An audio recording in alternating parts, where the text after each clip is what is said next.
What is up, Nuggets? It's your boy, Killer Pizza, here with a brand new video for you rascals and rapscallions out there. Now, for today's video, I'm going to do a film that was a request. That's right, guys. I wasn't bullshitting when I told you guys, go in the comments and request any movie you want, good or bad. I will review it. Your wish is my command. Now, the person that requested this today was the creature feature John Campbell, who is actually a wrestler and part owner of the IWE, Imperial Wrestling Entertainment. That is a wrestling company ran in northern Michigan, and it is some of the best wrestling in all of Michigan, some of the best wrestling you will see. And I'm not just saying that because I work for the company. Lots of talented wrestlers, lots of talented staff, great fans. If you guys want to check out that, if you're interested in wrestling and want to check out the IWE, or just want to see me get my ass kicked in the ring, I will leave all the information about the Imperial Wrestling Entertainment Company in my description down below. But back to the film, Mr. Creature Feature has requested. It is a good one. That is 1987's Killer Party, directed by William Fruet. Now, it's funny that he requested me to check this film out because I already had this on my shelf. As you guys know, if you follow Scream Factory, you know I'm a big Scream Factory film, and this title through Scream Factory just came out maybe 2 months ago, and I had this on pre-order and everything, because when I first heard of this, that was the first time I ever heard of this film, was the pre-order. I thought, 80s? Slasher? Party? You just checked all the boxes for me on that one. So I had to check this movie out. This was actually sitting on my shelf for a good minute, and John kind of reminded me of it. I was meaning to watch it, but you know how it can go as a collector. Some stuff have to wait when you get something new. But I'm so glad you had me watch this, John, because I was not let down. So first of all, if I was to give a plot synopsis on this, my brains would scramble. Where do you start? If you try to follow this from the beginning, it would make no sense. This movie starts with like a movie inside a movie inside a music video inside a movie. Yeah, you heard me right. I've never seen anything like this in a movie before. So we start with some horror.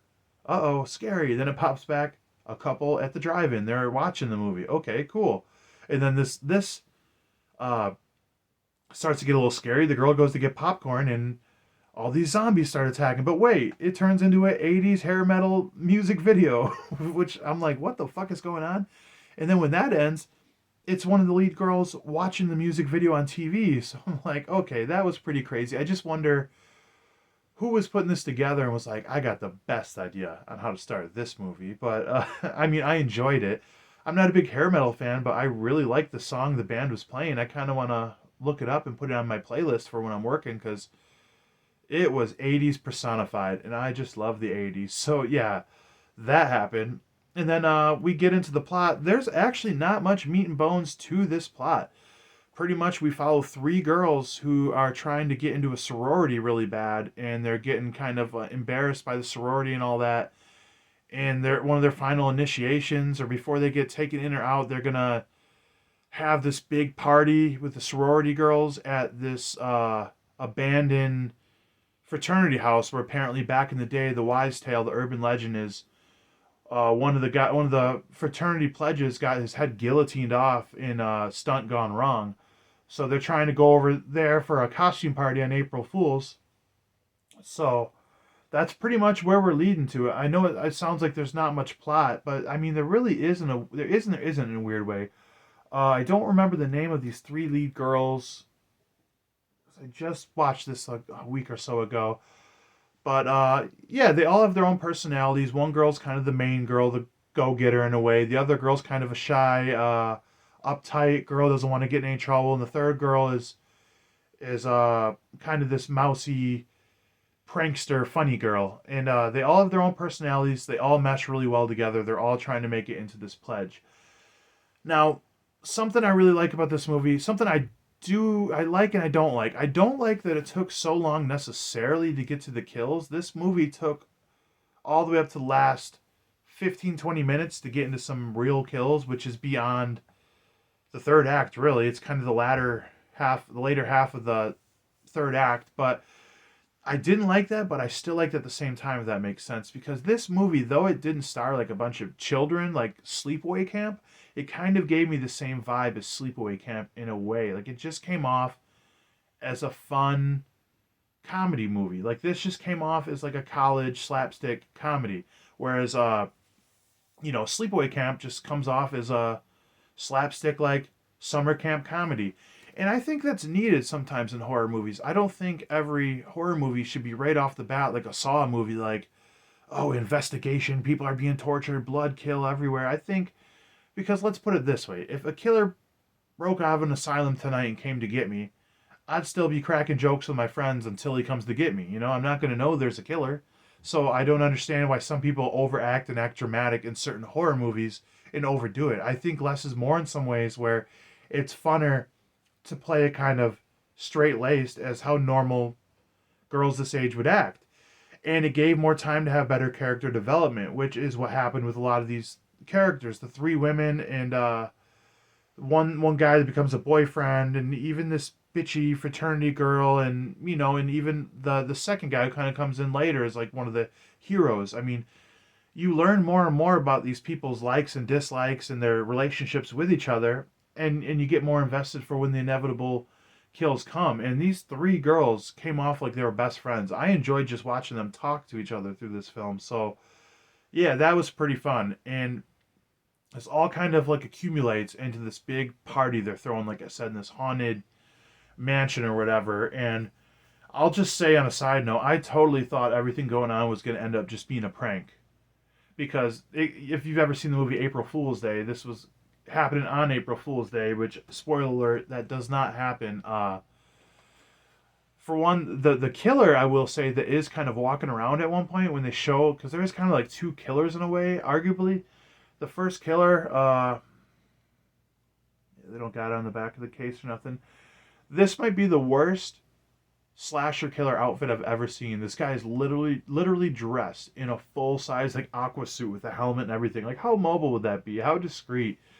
And that's another funny thing I see in certain movies, where something I'm going to explain to you in a minute is so far-fetched, but I'll look at something like the outfit the killer's wearing, I'm like, that doesn't make any sense. Like, I just watched Ghostbusters Afterlife, and if you've seen it, the little kid starts driving the remote control car, like, by the Ghostbusters car with a trap in it, and I'm like, how could he control that remote control car driving that fast on the street to get right under that ghost? But they're literally capturing ghosts, so it's like, what the fuck am I talking about? None of this makes sense. I digress on that, but yeah, I didn't really like the outfit of the killer, but and a lot of the kills were off screen. I didn't care for that either. But other than that, this movie, I really liked the pacing. I really liked the characters, the humor. I liked how it was more of just a comedy through most of the movie. But I'm going to get into this last part, so this is going to be a bit of a spoiler, which is pretty funny. This really threw me off. So the third girl who plays kind of the straight-laced, kind of preppy girl or whatever, the goody two-shoes, I would say, at one point, like, a demon in this haunted house possesses her, and she becomes like this foaming at the mouth like demon for like the whole end of the movie, the whole third act. Like, it's so bizarre, like, because like the way this movie paces, there's not much like supernatural stuff, and it kind of plays a comedy, and then they bring in like a slasher, so the slasher could have just been the one at the end that just kills everyone.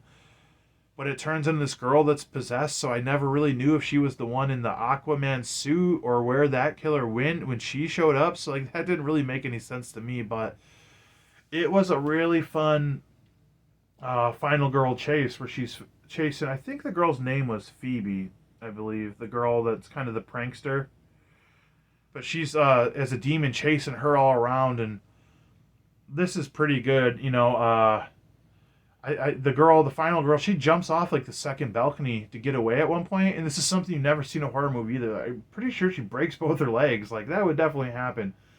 If you're just diving out of windows. How often does that happen with the final girl? Like Friday the 13th, or even Texas Chainsaw Massacre had a lot of window hopping out for that matter. But yeah, this movie ends completely bizarre with this demon chasing around. This was like, reminded me of Sleepaway Camp in a way, then it turned into like Demons 1 or 2. Probably 2 because there's a little more out there. But yeah, I would say a little long to wait for the kills. I didn't really like the outfit of the slasher.